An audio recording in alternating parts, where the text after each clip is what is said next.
Hello friends, कैसे हैं आप लोग। तो मेरा नाम है महेश और आप देख रहे हैं हमारे यूट्यूब चैनल ज्ञान ज्योति आशीष ट्यूटोरियल। तो दोस्तों आज हम करने वाले हैं Indian navy MR SSR double A के यानी पार्ट 5। ठीक है, यानी जीके का ये पार्ट 5 है। मैंने आपको पिछले वीडियो में जीके के पार्ट 4 कंप्लीट करा चुका हूँ और ये है आज का पार्ट 5। इसलिए वीडियो को अंत तक बने रहिएगा क्योंकि सारे क्वेश्चन आज के लिए इंपॉर्टेंट है। एक चीज़ और बता दूँ कि अगर आपको इस वीडियो की पूरी पीडीएफ चाहिए तो इसका भी लिंक हमारे इस वीडियो के डिस्क्रिप्शन बॉक्स में टेलीग्राम और इंस्टाग्राम का लिंक दे दिया गया है। वहां से जाके आप सारे वीडियो पीडीएफ फाइल को डाउनलोड कर सकते हैं। ठीक है, तो चलिए शुरू करते हैं। हमारा क्वेश्चन क्या है, यहाँ पे हमारे पास 41 नंबर क्वेश्चन ये है कि सिडनी ओलंपिक खेलों में स्वर्ण पदक जीतने वाली भारतीय महिला कौन थी। तो यहाँ पे आपको 4 ऑप्शंस दिया गया है। ऑप्शन ए में है पीटी उषा, ऑप्शन बी में है सुनीता रानी, ऑप्शन सी है संतोष जादव और ऑप्शन डी है कर्णम मल्लेश्वरी।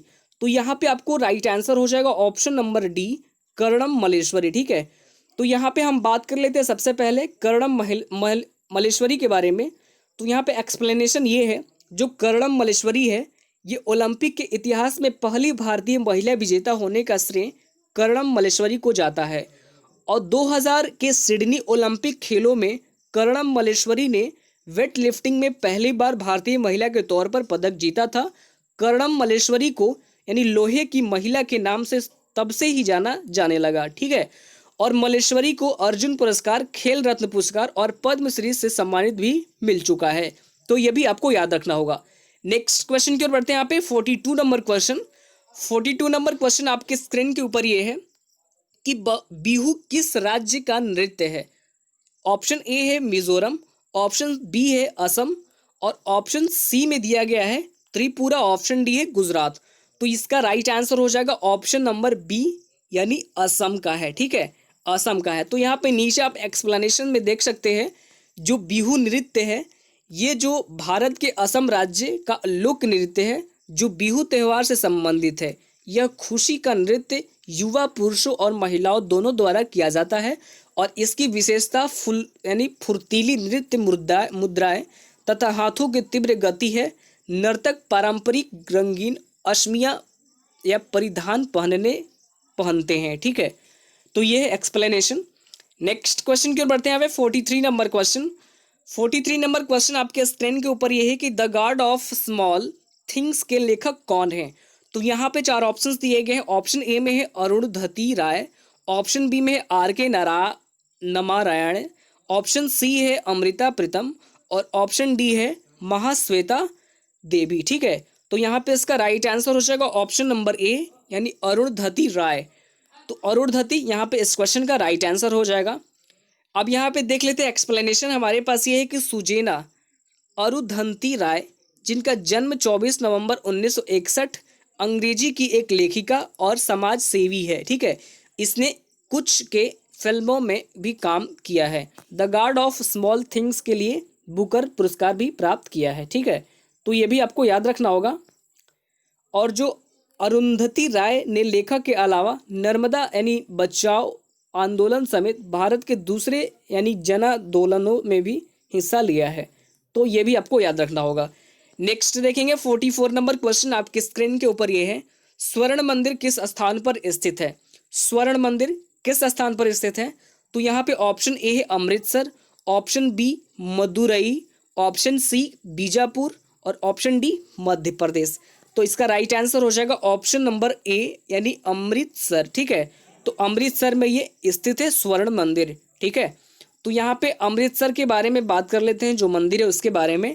तो जो गुरुद्वारा श्री हरमंदिर साहिब को श्री दरबार साहिब या स्वर्ण मंदिर के भी नाम से जाना जाता है। स्वर्ण मंदिर सिख समुदाय का सबसे पवित्र और सुंदर गुरुद्वारा है जो अमृतसर पंजाब भारत में स्थित है।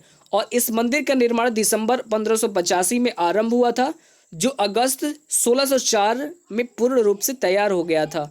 तो ये भी आपको याद रखना होगा इस मंदिर के बारे में। नेक्स्ट क्वेश्चन की ओर बढ़ते हैं। यहाँ पे 45 नंबर क्वेश्चन आपके स्क्रीन के ऊपर ये है, संयुक्त राष्ट्र की प्रथम महिला सदस्य कौन थी। ठीक है, तो यहाँ पे ऑप्शन ए है सुचेता कृपालिनी, ऑप्शन बी में है सरोजनी नायडू, ऑप्शन सी है विजय लक्ष्मी पंडित और ऑप्शन डी इंदिरा गांधी। तो इस क्वेश्चन का राइट आंसर क्या हो जाएगा, इस क्वेश्चन का राइट आंसर हो जाएगा ऑप्शन नंबर सी यानी विजय लक्ष्मी पंडित। ठीक है, तो विजय लक्ष्मी पंडित इस क्वेश्चन का राइट आंसर हो जाएगा। यदि यहाँ पे हम बात कर लेते हैं विजय लक्ष्मी पंडित के बारे में, तो यहाँ पे एक्सप्लेनेशन ये है कि विजय लक्ष्मी पंडित एक ऐसा नाम है जो कि महिला सशक्तिकरण का मजबूत उदाहरण है। वह 1937 में देश की पहली महिला बनी थी विजय लक्ष्मी पंडित। ठीक है, सन 1946 में तथा उसके बाद के कई वर्षों तक संयुक्त राष्ट्र में किसी राष्ट्र के प्रतिनिधिमंडल को नेतृत्व करने वाली पहली महिला भी थी। और 1947 में वह विश्व की प्रथम महिला राजदूत बनी जिन्होंने 3 राजधानियों मॉस्को, वाशिंगटन और लंदन में राजदूत के पद पर कार्य किया। और 1935 में वह संयुक्त राष्ट्र महासभा की प्रथम निर्वाचित महिला अध्यक्ष भी बनी। तो ये भी आपको याद रखना होगा। नेक्स्ट देखेंगे क्वेश्चन नंबर 46 नंबर क्वेश्चन आपके स्क्रीन के ऊपर ही है कि भारत में कितने राज्य हैं। ठीक है, तो ऑप्शन ए है 32, ऑप्शन बी 30, ऑप्शन सी 28 और ऑप्शन डी 25। तो यहाँ पे इस क्वेश्चन का राइट आंसर हो जाएगा ऑप्शन नंबर सी यानी 28 टोटल राज्य है। भारत में कितने राज्य हैं? टोटल 28 राज्य हैं। तो यहाँ पे हम एक्सप्लेनेशन में देखेंगे, हमारे पास एक्सप्लेनेशन ये है कि भारत में कुल कितने राज्य हैं, तो भारत में 28 राज्य हैं। भारत में कितने राज्य और केंद्र शासित प्रदेश हैं, तो उत्तर भारत अब 28 राज्यों और 9 केंद्र शासित प्रदेश है। ठीक है, बताइए भारत में कितने राज्य हैं, तो 2020 में टोटल 28 राज्य हैं। तो ये भी आपको याद रखना होगा क्योंकि पहले तो 27 राज्य ही जाना जाता था, लेकिन अब ये 28 राज्य हो गया है। ठीक है, नेक्स्ट देखेंगे क्वेश्चन नंबर आपके सामने है 47 नंबर क्वेश्चन ये है कि शिमला समझौता कब हुआ। ये भी क्वेश्चन आपके एग्जाम्स के लिए इंपॉर्टेंट है। ठीक है, तो यहाँ पे ऑप्शन ए 1972, ऑप्शन बी 1970 और ऑप्शन सी 1965 और ऑप्शन डी 1962। तो इस क्वेश्चन का राइट आंसर हो जाएगा ऑप्शन नंबर ए यानी 1972 में शिमला समझौता हुआ था। तो ये भी आपको याद रखना होगा। अब यहाँ पे एक्सप्लेनेशन देखेंगे, यानी 1971 का भारत पाक युद्ध के बाद भारत के शिमला में एक संधि पर हस्ताक्षर हुए, इसे शिमला समझौता कहते हैं। इसमें भारत की तरफ से इंदिरा गांधी और पाकिस्तान की तरफ से जुल्फ़िकार अली भुट्टो शामिल थे। यह समझौता भारत और पाकिस्तान के बीच दिसंबर 1971 में हुई लड़ाई के बाद किया गया था। ठीक है, जिसमें पाकिस्तान के 80,000 से अधिक सैनिकों ने अपने लेफ्टिनेंट जनरल नियाजी के नेतृत्व में भारतीय सेना के सामने आत्मसमर्पण भी किया था। तो ये भी आपको याद रखना होगा।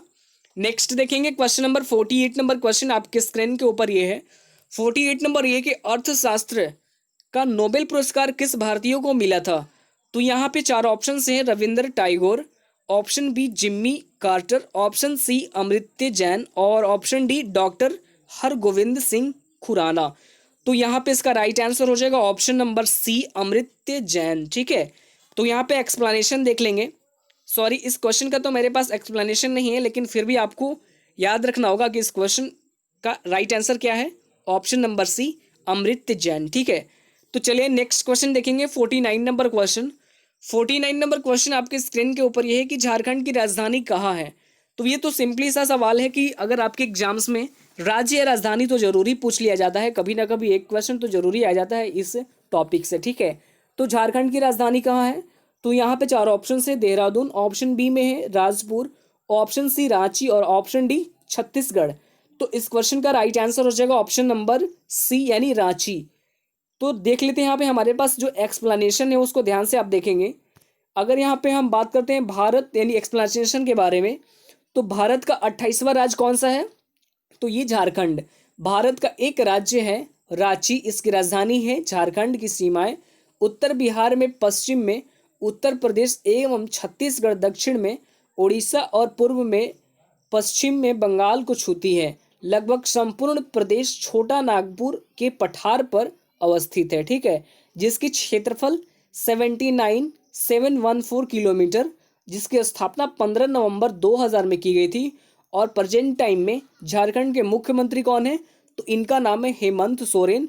और प्रेजेंट टाइम में झारखंड के गवर्नर कौन है, तो इनका नाम है द्रौपदी मुर्मू। तो ये भी आपको याद रखना होगा और ये क्वेश्चन आपके लिए इंपॉर्टेंट क्वेश्चन है, तो इसको ध्यान से देखेंगे। ठीक है, नेक्स्ट देखेंगे 50 नंबर क्वेश्चन।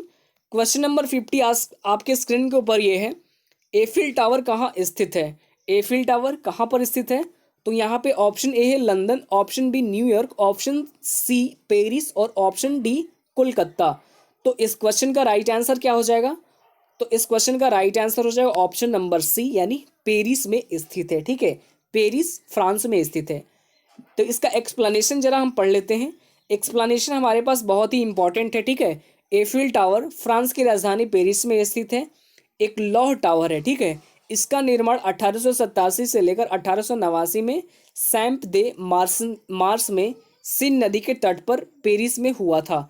इसका उद्घाटन 31 मार्च 1889 में हुआ और 6 मई से यह टावर लोगों के लिए खुल गया। ठीक है, अब यहाँ पे जो एफिल टावर है ये एक वर्ग के रूप में यानी बना हुआ है, जिसके हर किनारे की लंबाई 125 मीटर है। इसकी एंटीना की ऊंचाई 116 मीटर है, जबकि इसकी कुल ऊंचाई 324 मीटर होती है।